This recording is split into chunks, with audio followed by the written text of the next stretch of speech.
universe apart. Cal jolted awake. The silence was shocking after the clamor of the dream. He felt a terrible regret. Guilt washed over him. Though the summer night was warm, his body was clammy, and he trembled. He looked at his hand, hoping that what? He sat up in bed, rubbing his forehead. The dream fell back into the invisible river of night and was gone. A murmur sounded from the other room, and he thought Tina. The Marvin the Martian clock she had given him on his birthday last August displayed the time, 3:10 a.m. Cal threw back the covers, made his way to the door by the yellow glare of street lamps, the bulbs ringing, the sign on Patel's grocery, the Amico billboard on the corner. After 3 years, the ambient light of New York nights still impressed him. So different from Hurley, where all illumination, even the mercury vapors along Main Street, was damped by midnight, and the only glow came from the cold, indifferent stars. Barefoot, he padded across the hall to Tina's room, not so much concerned that his sister might be locked in a dream as disturbing as his. The nightmares about their mother, the endless replays of the loss of her, had long since eased back, but to mainly assure himself of the reality of this moment, this place, to jettison the last vestige of dream and accusation. He slid open Tina's door, stood watching her. Asleep, curled on her side, her dark hair an anonymous tangle on the pillow, she looked fragile, younger than 12, and troubled even in repose.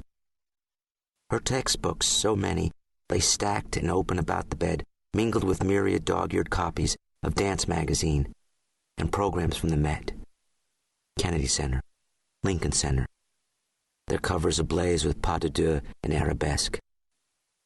The posters and clipped pictures taped to her walls gazed down, guardian angels, Anna Pavlova, Fontaine, Makarova, Buffy. On the nightstand, he could discern the famed snapshot Luz Herrera had taken of her at the March recital, the one he'd missed thanks to the damn aversion deposition. In toe shoes and tights, Tina hung weightless in mid-leap, enraptured.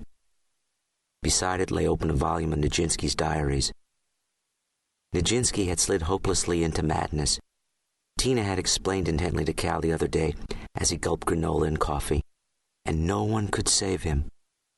But he had been glorious in his moment. Under Cal's bare toes, the shag carpet was worn to the weave. New York wasn't the place to live if you didn't have major money. It was a miracle they scored this barely affordable sublet as it was. But Hurley, Minnesota, wouldn't have provided them with even minor money. Not the kind of money that a good college demands, or private schooling, or the array of courses in technique and variations, character and point that Tina had been inhaling whole at the School of American Ballet. The kind of money that will buy chances for the future. And he'd had to make a choice. We're doing all right here. Even if midnight in Manhattan meant the time he usually bid the night shift paralegals adieu after pulling his 15 hours of research, memoranda, and every other jury chore that might fall a third-year associate drub. Even if, more often than not, Tina was asleep when he arrived home, and he'd hear of her life secondhand from nannies and hired companions and neighbors charmed and wheedled into keeping an eye on her. They would sing her praises, in awe of some new movement she had mastered, some miracle of expressiveness. Or they'd cluck in disapproval at how she pushed herself endlessly for greater perfection, as though she were pursued. Her teachers at the SAB had spoken of her promise, that college might not be the path for her, but rather a future with one of the preeminent companies, perhaps their own New York City ballet. Time would tell, and chance. But there were occasions when she seemed to glow with discipline and joy, glorious in her moment. But lately, He had learned from her watchers that she had withdrawn, vanishing into herself, into her drive to forge something pure and keen. It worried him, left him with a pang of culpability, and yet they had put that gray town with its gray people behind them, its derelict factory and sky that stretched forever and went nowhere. To have remained there and seen the light in her eyes die, have her old at 25 working at the poultry plant. No, whatever it cost him, no matter how he might have to compress himself to a tight core or sheathe himself in steel because of stern leading and Bowen. You did what you were bid and never, ever said no. He would keep the machine going. Tina gave a soft moan of protest, turned in her sleep. Stilling his thoughts, Cal backed out, eased the door shut. Turning, he caught a flash of his tense face in the large practice mirror in the living room, saw the unsettling resemblance to the father who had abandoned them so long ago. In the night-washed hallway, he looked 40 rather than 27, and felt it. He returned to bed, willed himself to drowsiness. The paperwork on Schenk's suit had to be filed by noon. He put the dream of the sword away from him, as he'd put aside other dreams in the past. What would he do with a weapon? His palm remembered the smooth, worn leather that fit so perfectly, the way he remembered the smell of rain sweeping across the Minnesota prairies, the summer nights on the front porch, listening through the open window to their mother's voice. All melody, lulling Tina to sleep. Just before he fell into sleep, he thought, it wasn't a weapon. It was his soul. As he slipped over the edge into dreams again, he understood whose. Part 1. Last and First Day. Chapter 1. Near Ground Zero. Before Dawn. Randy Waller had heard all the stories about Medicine Water Creek. It was a load of bullshit, as far as he was concerned. Dreamed up by some drunk sad sack Sioux to make up for the fact that they'd got their asses kicked by the U.S. cavalry and hadn't done a damn thing since.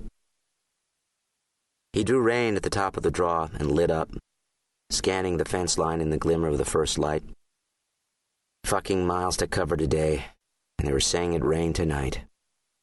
That meant Black Hat Coulee would flood by tomorrow, and he'd have to dick around with wire and fence posts and nails while standing knee-deep in muddy water. Oh, joy.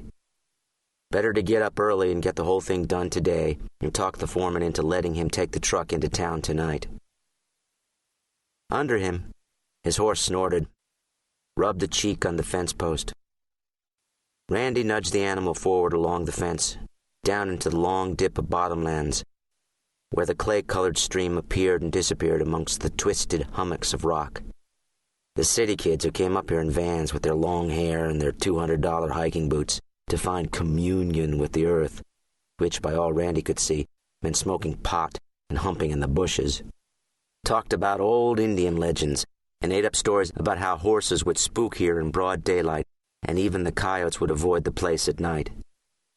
Of course, they didn't come here at night. Randy blew a double line of smoke from his nostrils and scouted the matte blue shadows among the rocks, the waving thickness of grass that grew everywhere on the level ground. They were all over the ranch house, raiding the garbage. And as for Medicine Water, which Randy's dad had called Piss Creek, it was low this time of year in midsummer, a glistening thread among the dark convolutions of eroded rock, coarse echoed by the pale bands that marked the water-chewed banks, mounds and turrets of gray-black lava lifted like sleeping buffalo from the deep grass. This time in the morning, before the prairie wind started up, the place was deadly silent, filled with the hard cold of the night.